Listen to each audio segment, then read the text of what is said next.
13. Salmos 13, apenas o verso 1.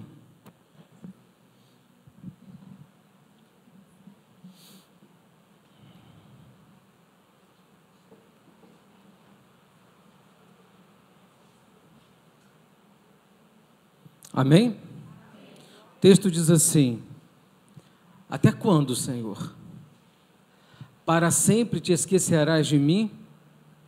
Até quando esconderás de mim o teu rosto? Amém? Vamos sentar? O nosso assunto nesta noite, quando Deus parece silencioso.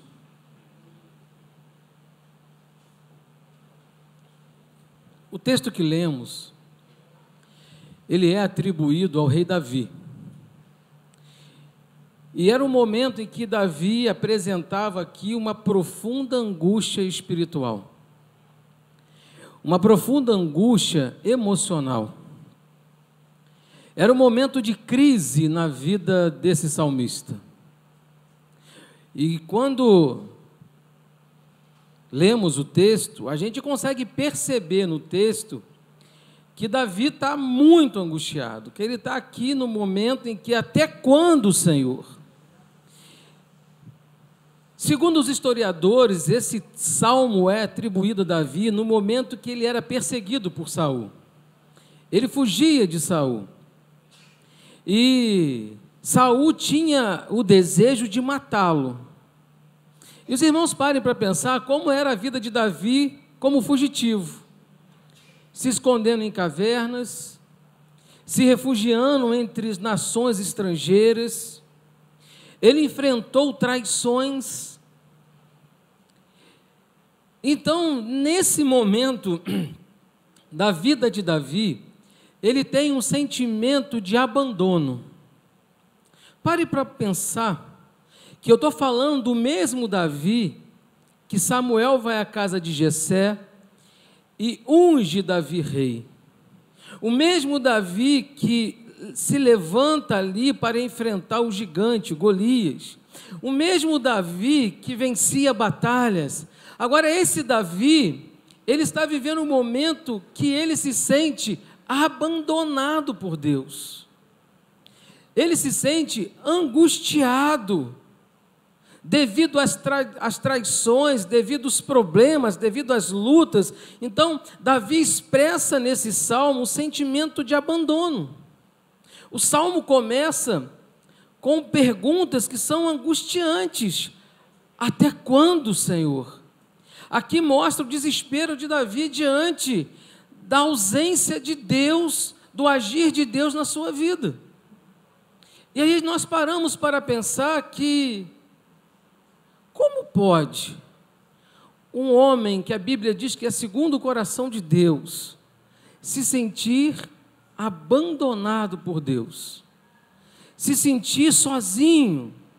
O Salmo 13, ele traz esse lamento profundo, esse lamento de tristeza, esse lamento de inquietação, esse lamento de abandono. Traz também a súplica. Davi, nós continuarmos lendo daqui, Davi vai orar a Deus, ele vai pedir a Deus que ilumine os seus olhos, que abra os seus olhos. E isso é muito interessante, porque, irmãos, muitas coisas vão acontecer na nossa vida que Deus não muda aquilo que nós queremos que Ele mude, mas Ele muda o nosso olhar, Ele muda a nossa forma de pensar, Ele nos muda, Ele nos transforma. Davi, então, nós vamos ver que ele vai orar por uma intervenção divina, e depois ele declara fé e louva a Deus. Mas dentro desse contexto, eu queria fazer uma reflexão para com a igreja. Quem nunca teve um sentimento de abandono de Deus? Alguém aqui já orou e parece que Deus não respondeu? Ou melhor, parece que Deus nem ouviu? Quem nunca se sentiu abandonado, parece que Deus não responde mais a sua oração, parece que Deus não fala mais contigo, e aí a expressão que muitas vezes nós oramos: Senhor, cadê o Senhor? Até quando, Senhor? A oração de Davi aqui, o desabafo de Davi, é até quando eu vou ser perseguido? Até quando eu vou ficar escondido? Até quando, Senhor? Até quando as promessas vão se cumprir na minha vida? Talvez você esteja vivendo hoje muito diferente daquilo que um dia Deus falou para você. Talvez você tenha orado pelos seus filhos, pelo seu esposo, pela sua esposa, pelo seu lar, e você, olha, nada está acontecendo. Talvez você tenha orado pela sua vida profissional e parece que nada vai. Talvez você tenha orado por tantas coisas e aparentemente há um silêncio de Deus. Aparentemente Deus não está respondendo. Mas eu quero dizer para a igreja, para a noite, essa noite, que o aparente silêncio de Deus não é abandono. Guardem isso, o silêncio de Deus não é abandono. Mas o silêncio de Deus é uma preparação, um refinamento para um propósito maior, para um propósito dele. E aí, irmãos, eu quero começar com o primeiro ponto, quando o céu parece fechado. E aí, quantas vezes nós oramos e parece que realmente o céu está fechado? Quantas vezes você já pediu algo ao Senhor e você não teve resposta? Quantas vezes você está vivendo algo angustiado, que você quer uma resposta e a resposta não vem? Você precisa de algo e algo não acontece. Salmista aqui, ele clama: até quando, até quando, até quando, até quando vai se esquecer de mim? Talvez essa seja a sua oração hoje: Senhor, tu está se esquecendo de mim. Talvez você está vivendo algo que deu tanto errado na sua vida e nada está indo para frente. E eu quero trazer aqui a expressão, alguns exemplos aqui de servos do passado que parecia que Deus estava em silêncio. E nós vamos ver que o silêncio de Deus não é abandono. O primeiro exemplo que eu quero dar para a igreja nesta noite é Ana. Ana era estéril. E a palavra de Deus fala em 1 Samuel que Eucana, ele tinha duas mulheres, Penina e Ana. Penina tinha filhos, Ana não. Mas Ana orava a Deus pedindo filhos, mas ela era estéril.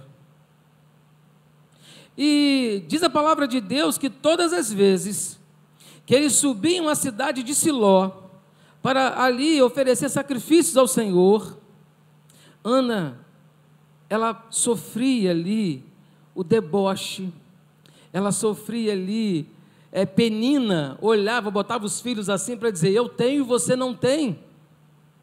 E Ana orava com amargura, Ana chorava, Ana buscava a Deus, mas ano a ano isso acontecia e ela não gerava.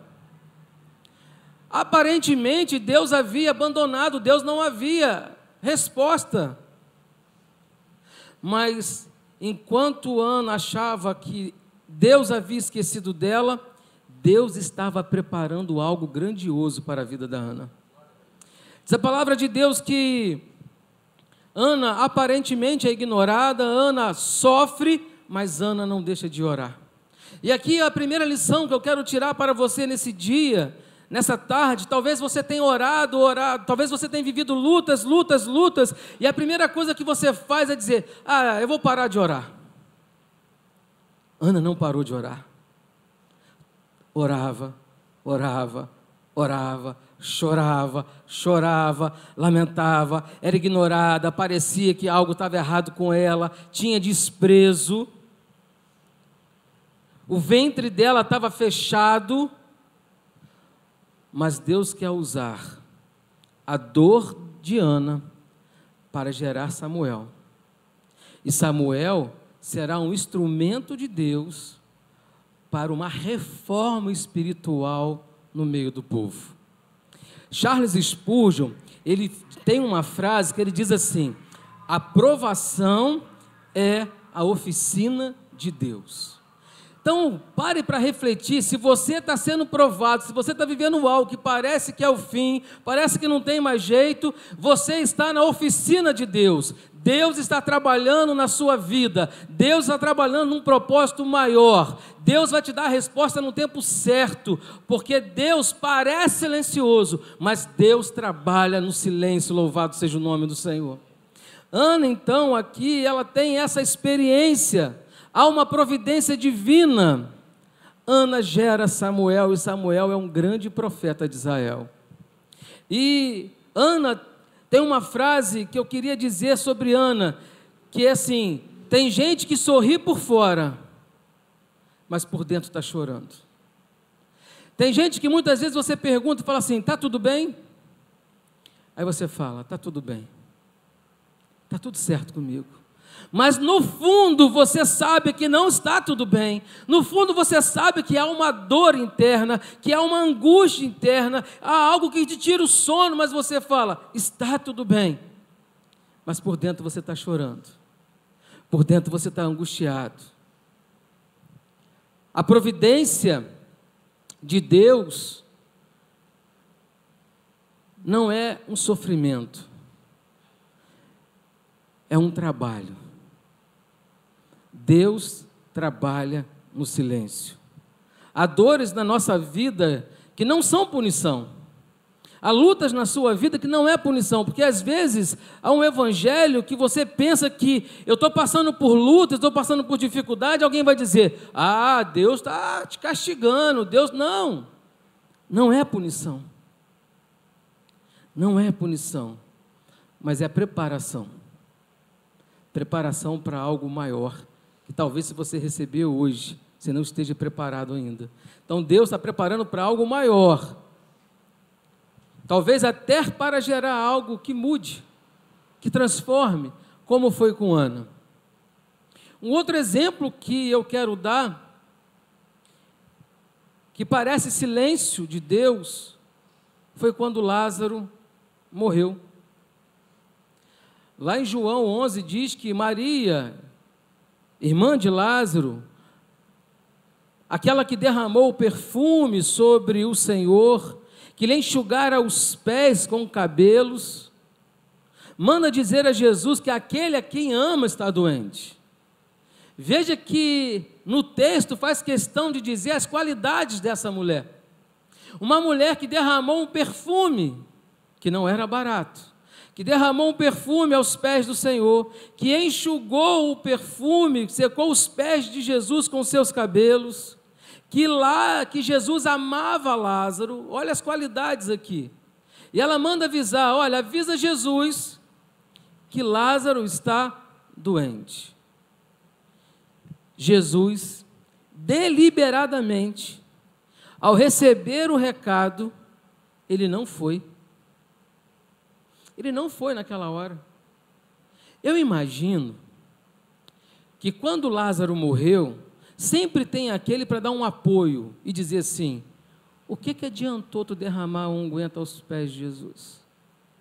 O que adiantou Jesus frequentar a tua casa?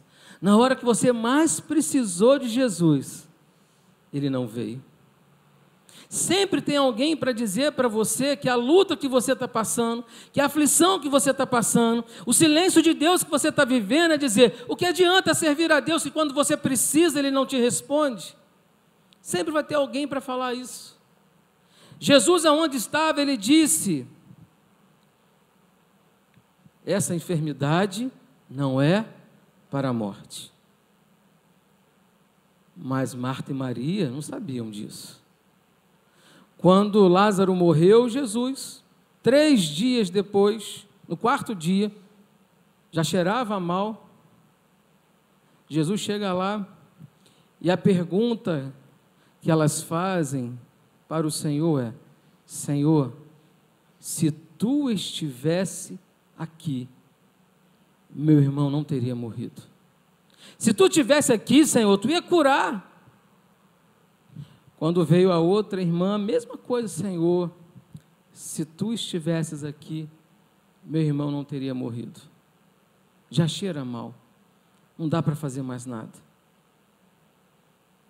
E aí, irmãos, A mensagem que esse texto nos ensina é que Deus não se atrasa, mas Ele chega na hora certa para fazer milagres.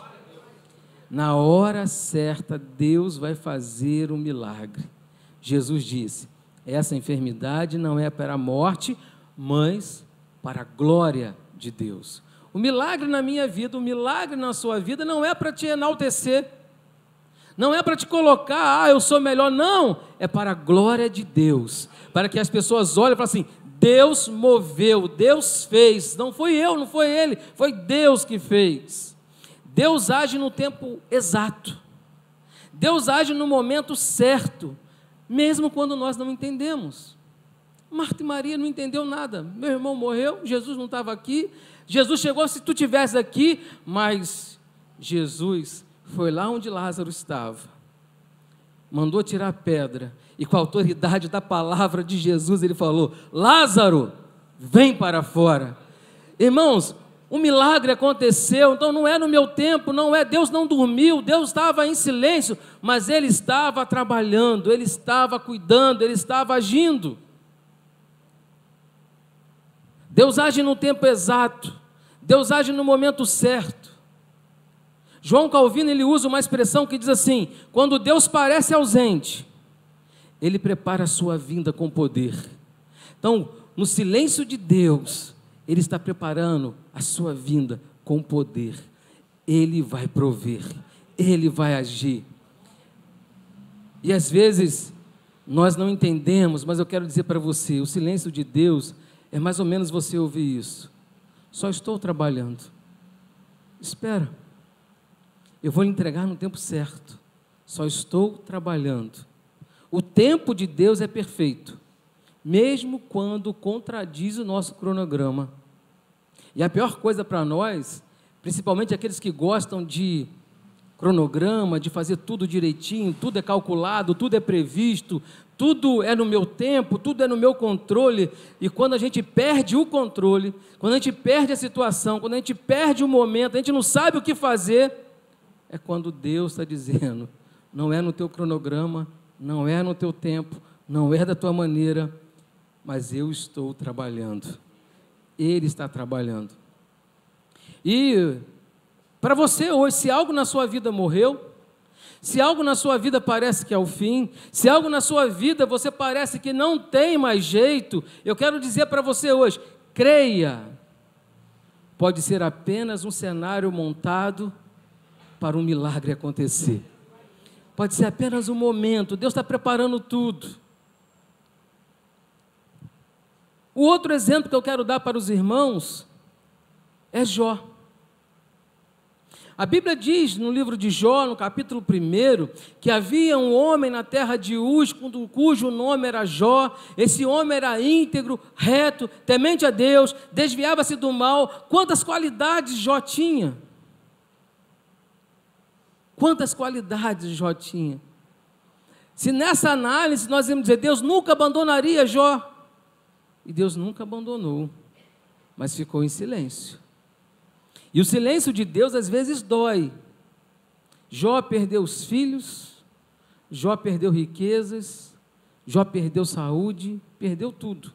A esposa de Jó falou assim: amaldiçoa o teu Deus e morre. E ele respondeu a ela: você fala como uma insensata, como uma louca. Se aceitamos o bem dado por Deus, por que não o mal? Satanás diz que Jó era fiel a Deus porque tinha bênçãos. Aí Deus permite, tira tudo dele. Que provação, hein? Jó não pediu para ser provado, mas Deus provou Jó. E eu imagino, né, a notícia chegando: ó, você perdeu todo o teu patrimônio, você perdeu seus filhos, você perdeu. E a resposta é: o Senhor deu, o Senhor tomou. Bendito seja o nome do Senhor. Deus ficou em silêncio, Deus não deu satisfação a Jó. Jó, se nós lermos o livro de Jó, a igreja já passou pelo livro de Jó, E há um capítulo 38 do livro de Jó, eu acho fascinante, porque Jó, ele vai orar e vai indagar a Deus, por que eu estou passando por isso? Senhor, ele pede, Deus, me explica, por que eu estou passando por isso? Por que eu perdi tudo, perdi filhos, por que eu estou doente, por que os amigos se afastaram, todo mundo me abandonou, por quê? E sabe qual foi a resposta de Deus? Quem é tu, Jó? Quem tu pensa que você é? Aonde você estava quando eu fiz os montes mais altos da terra? Aonde você estava quando eu formei o homem? Aonde você estava? Quem é tu, Jó? Aí sabe qual foi o aprendizado de Jó? Antes eu conhecia só de ouvir, mas agora os meus olhos te veem. Irmãos, há provações na nossa vida que nós não vamos entender, mas Deus quer te levar num patamar de espiritualidade maior do que você está hoje. E eu vou dizer, às vezes nós só somos íntimos de Deus quando a coisa aperta. Quando tudo vai bem, a gente esquece até de Deus, mas quando o negócio aperta, eu passo a ler Bíblia, eu passo a orar, eu passo a jejuar, eu passo a buscar, você vai ficando íntimo de Deus. Eu só quero dizer para os irmãos que Jó exerceu uma fé verdadeira e provada no silêncio. Não pense que é o fim. Imagine Jó pensando que era o fim. Acabou tudo. É o fim. Mas Deus está dizendo, eu estou te ensinando a não depender das circunstâncias. Quantos de nós estamos aqui hoje, dependendo das circunstâncias para acontecer algo na nossa vida? Dependendo às vezes do governo, dependendo às vezes do emprego, dependendo às vezes de tantas coisas, de tantas circunstâncias para que o que eu preciso aconteça. E eu quero dizer que viver em fé, nós não podemos olhar as circunstâncias, nós não podemos olhar para aquilo que o mundo nos mostra, mas nós precisamos entender que existe um Deus que não perdeu o controle da situação, um Deus que está no controle de tudo, Ele está em silêncio. E aí Jó, quando ele entende isso, ele fala, antes eu conhecia só de falar, mas agora os meus olhos te veem. E aí a experiência que ele tem ali, a perseverança, né, que ele tem, ele é sustentado pela graça de Deus, meio diante da provação. E aí, irmãos, não interprete o silêncio de Deus como desprezo de Deus. O silêncio de Deus não é desprezo de Deus. Mas Deus está te ensinando a andar em confiança, a andar em fé, de fé em fé. Eu não sei o que vai acontecer amanhã, mas eu sei em quem eu tenho crido. É de fé em fé. E outro personagem que nós não podemos deixar de falar, Jesus na cruz do Calvário. A palavra de Deus fala em Mateus 27, verso 46, que por volta das 3 horas da tarde, Jesus bradou em alta voz, Eloi, Eloi, lama sabatani, que significa, meu Deus, por que me abandonaste? Até Jesus, na cruz do Calvário, se sentiu abandonado. Ele pediu, Senhor, se possível, passa de mim esse cálice. Esse momento, nós estamos falando de Jesus, Filho de Deus, é o auge do abandono aparente, porque Jesus, ele sabia do plano profético, mas o sentimento humano, por que me desamparaste? Mas ali, no auge daquela dor, Deus não estava em silêncio, Deus não estava desprezando, Deus não estava dormindo, Deus estava no controle. E ali na cruz do Calvário, Deus estava reconciliando o homem com Ele. Foi através daquele sacrifício, foi através daquele aparente silêncio de Deus, que Deus reconciliou o homem com Ele. Porque o homem não tinha condição, como não tem condição hoje, de chegar a Deus, só através de Cristo Jesus. E aqui, naquele aparente abandono, naquele silêncio, naquela dor, naquele sofrimento, no grito de Jesus, Eloi, Eloi, lama sabachthani, naquele grito, naquela morte no Calvário, Deus estava trabalhando em silêncio, Deus estava movendo, e através do auge da dor, Deus reconciliou a mim e a você com Ele. O silêncio de Deus em Cristo foi a chave da nossa salvação.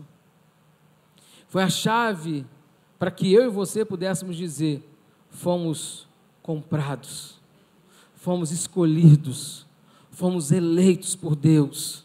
Eu não merecia, você não merecia, mas Ele te chamou, louvado seja o nome do Senhor.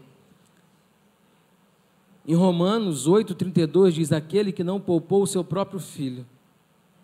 O abandono de Cristo garante que jamais seremos verdadeiramente abandonados.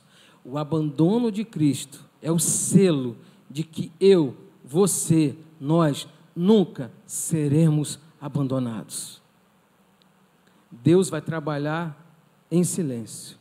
Deus vai trabalhar quietinho. Parece que Ele está silencioso, parece que não está acontecendo nada, parece que é o fim, mas eu quero dizer para você que Deus está no controle. Ele não perdeu o controle, Ele não perdeu a situação, Ele sabe o momento que você está vivendo. Por isso, para fecharmos essa palavra, eu quero dizer para você: não confunda o silêncio de Deus com rejeição de Deus. Você está vivendo o silêncio de Deus hoje? Isso não é rejeição, não é. Ele está em silêncio, mas Ele está no controle, Ele está dirigindo, Ele está atento. Relembre os exemplos que nós aqui falamos. Nós podemos falar aqui outros exemplos. José parecia que estava esquecido, mas ele não estava. Quantas vezes, talvez você chegou aqui hoje pensando que está esquecido de Deus, pensando que Deus não olha mais para você. No olhar humano, aqueles homens foram esquecidos mesmo, mas por Deus não. Ele não perdeu o controle, Ele está no controle da situação. Eu quero te convidar hoje, meu irmão, minha irmã, você que entrou aqui, talvez você chegou aqui pensando que está muito difícil, você não sabe como continuar, parece que a nossa oração, parece que as coisas não estão fluindo, parece que está tudo acabado, parece que é o fim. Mas eu quero te convidar nesta noite a falar com Deus. Eu quero te convidar a você expressar como o salmista falou: até quando, Senhor? Ilumina os meus olhos. A oração de Davi foi: ilumina os meus olhos.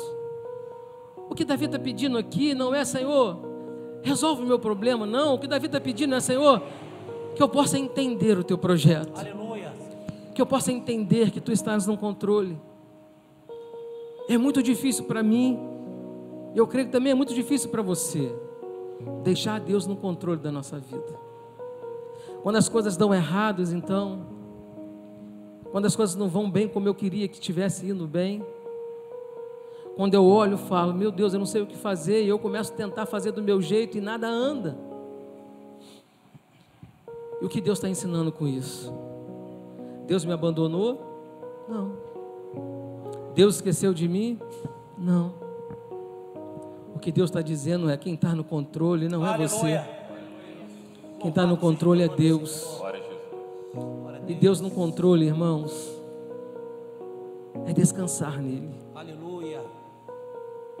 Quantos servos do passado deixaram esse ensinamento para nós? Quantos servos no passado deixaram Deus conduzir a sua vida? Eu quero que você proclame hoje: Deus não perdeu o controle da sua vida. Aleluia. Vamos se colocar de pé. Eu quero que você feche os olhos. E durante esse louvor, eu quero te convidar você a orar. Coloca a sua vida diante de Deus.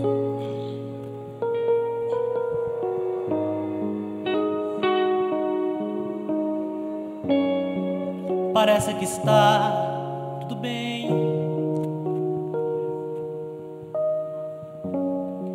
Para todo mundo está tudo bem.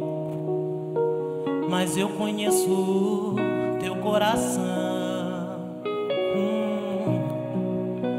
Conheço você por dentro. E por conhecer, quantas vezes está sorrindo, mas por dentro está chorando. Por fora tem a cicatriz, mas por dentro está sangrando. Mas eu conheço teu coração. Conheço você por dentro. Antes de eu começar a minha obra em sua vida, lá no ventre da sua mãe, a sua história eu já tinha escrito, filho. Glória a Deus, obrigado. Só parece que é um fim e vai morrer, e o desespero tomou conta do seu coração. Mas eu não perdi não, mas eu não perdi não o controle não. Eu não perdi o controle não, não perdi o controle não, não perdi o controle. A sua história já estava escrita. Eu não perdi o controle não, não perdi o controle não, não perdi o controle. Antes de eu começar a minha obra em sua vida, lá no ventre da sua mãe, a sua história eu já tinha escrito, filho.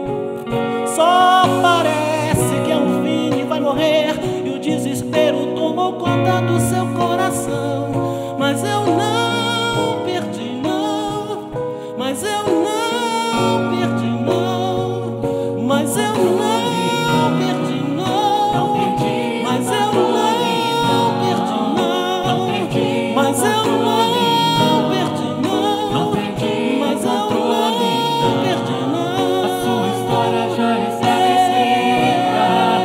Não perdi o controle não, não perdi o controle não, não perdi o controle.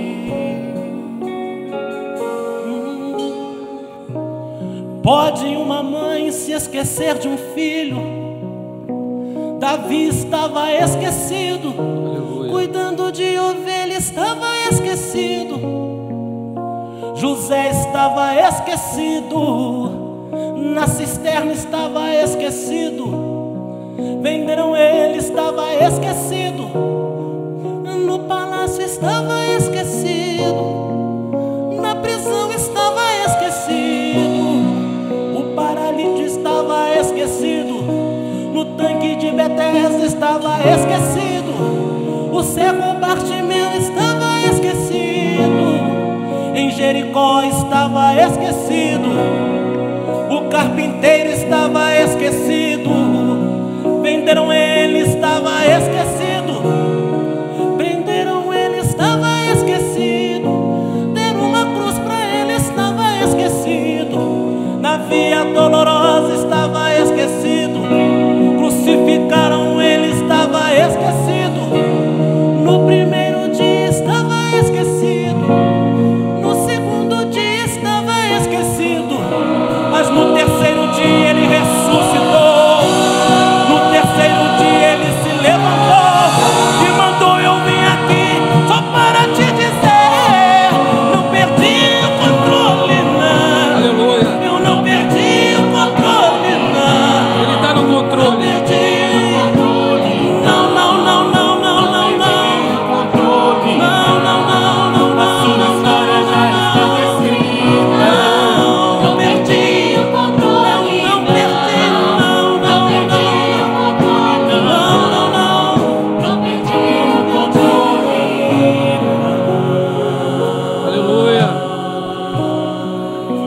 Santo és o teu nome, Senhor. A igreja adorando o nome do Senhor. Pode parecer que tudo estava perdido, pode parecer que seria o fim da sua vida. Talvez você chegou aqui nesta tarde dizendo: Senhor, não sei mais o que fazer. Eu não sei mais como conduzir a minha vida, eu não sei mais como dirigir. Mas eu quero te dizer que você que entrou aqui hoje, Deus está no controle. Ele não perdeu o controle. Ele não perdeu o controle de você. Ele conhece a tua dor, Ele conhece a tua angústia, Ele sabe do teu medo, Ele conhece a tua enfermidade, Ele sabe de tudo. E nós não estamos falando de um Jesus que ficou naquela cruz, não. Nós estamos falando de um Jesus que no terceiro dia Ele ressuscitou. Deus está no controle. Que você possa colocar a sua vida diante do Senhor. Não saia daqui hoje sem você falar com Deus. Deus, assume o controle da minha vida. Me tira da direção, Senhor. Me tira da direção. Porque eu estou tomando decisão errada. Eu estou fazendo o que não é para fazer. Que eu possa descansar em Ti e entender que o silêncio de Deus não é porque Deus perdeu o controle. Como esse louvor diz, a sua história já estava escrita. E Deus não escreveu a sua história para parar por aqui. Deus escreveu a sua história para chegar naquele dia na eternidade. Antes de ceiarmos, antes de falarmos da ceia, nós vamos orar por você. Nós vamos orar pela tua vida. Nós vamos orar pela situação que você está vivendo. Eu não sei o que você está vivendo, mas eu creio, eu tenho certeza, Deus está no controle. Quero chamar os pastores, os presbíteros aqui para orar.